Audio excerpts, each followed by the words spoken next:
we're going to be more in the coaching sessions, more than as much as we can. So it's just. The other thing I'll mention, one element on here, which is an additional cost, but I recommend, is we have a restaurant nearby that we have a great relationship with. It's an authentic tapas restaurant that does flamenco dance. It's not a tour. Not topless. There are those places as well. Okay. The topless. The top on but it's an authentic place, really small. It's not like a big touristy place, and the flamenco dances are like right here, and they're very passionate, and it's a very unique experience that most Americans haven't seen. There's a little additional cost for that, but it's great. You go, you eat, you watch the show. You have on your separate supporters itinerary you did for 10 or more. If there are 10 or more supporters that all decide to do the same thing, we can provide a few extra things for you guys. Like when they're training, you can do a little extra sightseeing here. The biggest challenge there is we can't do it for like 4 people. So we can't put a bus on and another supervisor and a guide to take you there unless the group of 10 or more decides, okay, we'll do this together. But once you wine tasting, yeah.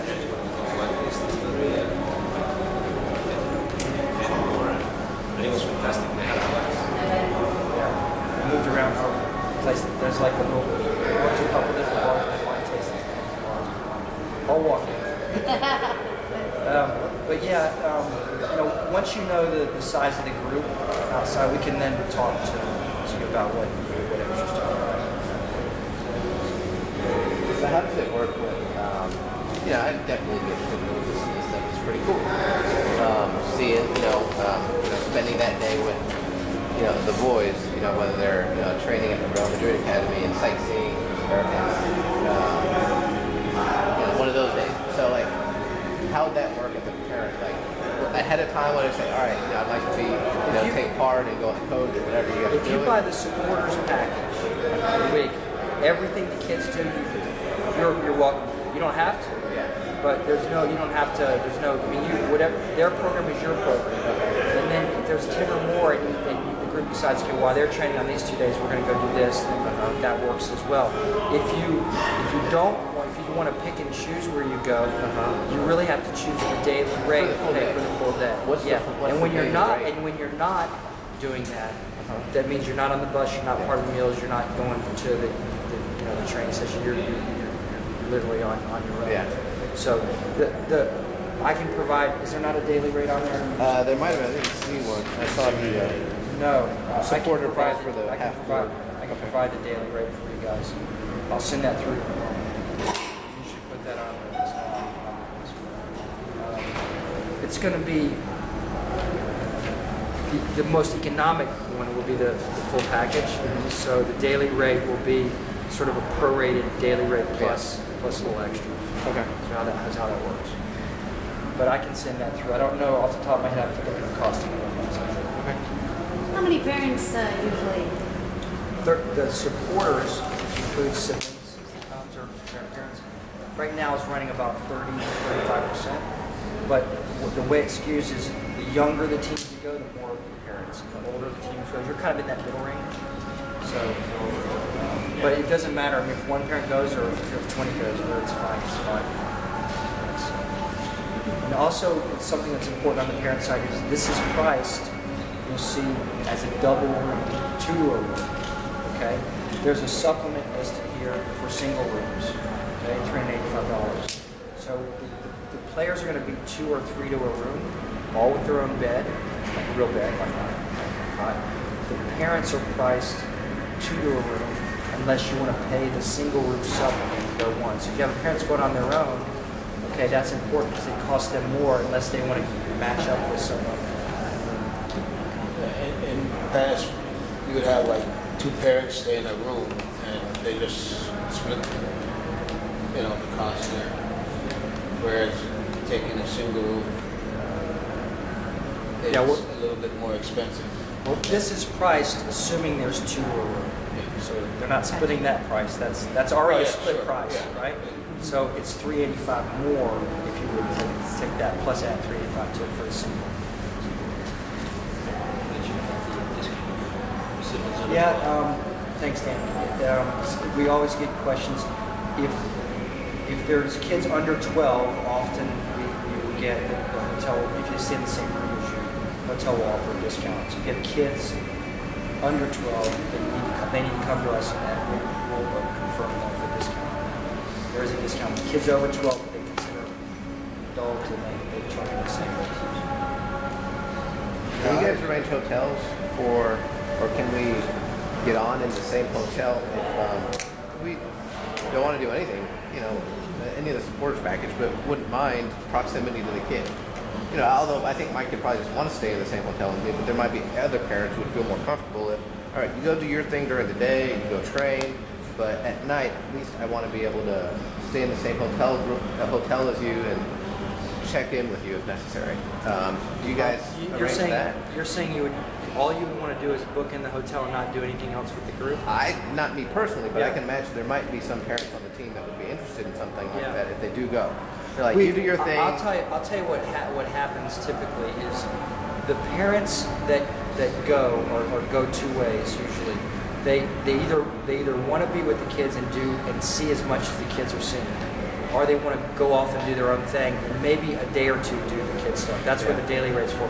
We rarely get people who say, I want to stay in the same hotel as the kids, but I don't want to do anything they're doing. I'm going to go do my own thing.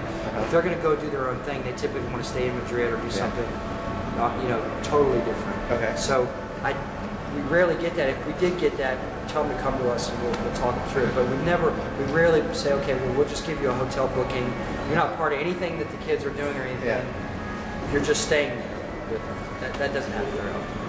So they usually either want to be with the group or they want to. If you're not going to be with the group and you're not interested in what the group's doing, there's probably actually better places to stay than in the same hotels. I have a question about the security. I know you said they are in the gate, and because some parents, I know they asking for how much secure and who's responsible, and they want to know if please you have get some more information for them. Sure. Because that one I said I take a video is probably 30, 40 more people to listen to that one. Okay. And they want to know. Yeah, on the security side, I mean, you're in a security environment that's gated. You're only on private transportation that's booked by us, the companies that we use regularly. We have a supervisor that works along with the coach and any parents that you have to help oversee the general supervising of the group. We do things like we control passports while they're there. We understand the hospitals and how that program works. We have when I say secondary medical insurance that's provided, what that means is your medical insurance is the primary, but if anything that your medical insurance doesn't cover, ours kicks in, and if for some reason we got someone over there who wasn't insured medically, ours is the primary. So everybody who goes over, is going to be taken care of while they're there, as well as follow-up treatment, if they need to when they get back to the States. That's kind of the extent. We don't have, if you wanted to put on additional security, we took teams to South Africa, we had a security person with us for part of the time. We haven't had any issues going, there's no really, safety-wise, it's been pretty good in terms of everywhere else that we've gone in Europe. So we don't do that. If you wanted additional security, we can put that on. I don't think that's what he's. Yeah. I think he's just curious about the whatever. Our supervisors are supervisors that have worked with us. They're checked out. They don't have any driving problems, or they've never been put in jail. And they've got supervising. They've been qualified as supervisors. Okay, so and they work with us every year. So they're people that they're not people we work with for the first time. In other words, they're regulars that we go to on a regular basis. So. From that perspective, they're people that work for us, the employees of ours that we use on They are your employee. We employ them. Okay. We employ them. You got 100% responsible. If I send my son Yes. with you got 100% responsible. That's right, yeah. I'm not talking about my son. Yeah. talking about the Yeah. parents, they ask me. I Yeah, know yeah. I And ask we question, give yeah. the first day you arrive, we give an orientation, and we give a little bit of a sort of a hard speech to the kids about making sure you're on time, making sure you're following the instructions. Don't be doing what you're not supposed to do because you can't get sent home if you are. You know, those kinds of things. You're there to have fun, but at the same time, you know, when you're supposed to be in bed, you're in bed. You know, when you're supposed to be at breakfast, you're at breakfast. And if you're not, then those are things that are going to be dealt with. Another reason why we like having a coach there because they have a big influence on the team as well in terms of discipline and that kind of thing. Really on the field, did you mention about the trainers and medical staff that are there? Yeah. We'll talk about that. There's medical staff there nearby. I have a couple questions. One, back to the dinners that the kids are responsible for. If they don't have parents there, do they just go with the... You can pick and sort these things. If you don't want lunch and you want dinner. No, I was just saying if a child's there by himself, does he just go with a wallet full of euros and Yeah. how is Yeah, that supervised? The way I've done it in the past is either the coach, they come with the money, the coach register the money, how much money you can give me, and the kids come back and they sign for it every time they take money from me. Oh, you're their ATM. Yeah. Yeah. Well, I would just go to an ATM, but Give a then credit card or or I pay the money and they So give it me goes back the to money. you. Yes. Or you can go to the court. Because their kids are never responsible for losing. Yeah, we've done it different ways. Where the parents give me the money, and every time the kid take the money, he has to sign for it. That you get $20. Not that they'll need it, but I'm just saying it's just in the case where they have to buy lunch. We buy them the lunch. And if you're So- with them, you'll make sure they're eating something. Well, yes, they're not going to eat Ice cream and McDonald's Cheetos. and. Right? That would be a good thing. Okay. No. You know, it's a good point because the thing that we're most proud of with the program is the environment they're going in is very professional. We want to try to make them understand what a youth professional goes through. And they have strict rules in terms of their diet. The academies feed the kids breakfast, lunch, and dinner. They control their diet, and it's not. They don't mess around with it. It's not hamburgers. Yeah, professional nutritionists and all that kind of stuff. This is all part of what they should take in terms of professionalism that is expected out of the same age kids, their age at the academy. And that's some of the impressions that come out. Besides all the cultural stuff that they're going to be exposed to, what happens in the academy is really kind of interesting.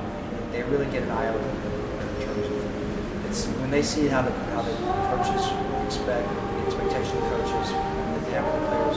Remember, these are the players, the best players in Madrid on this scene. There's thousands of kids who want their spot, and they don't mess around in terms of discipline, in terms of what their expectations are. Food's part of it, so that's part of what they do. How about the language?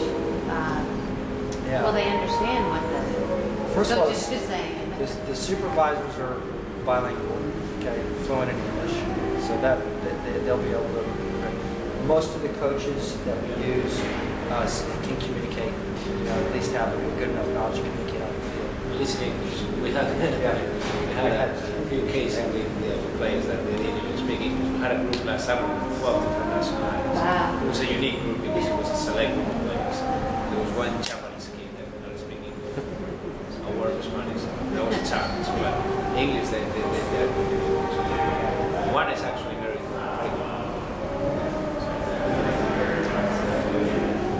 Yeah.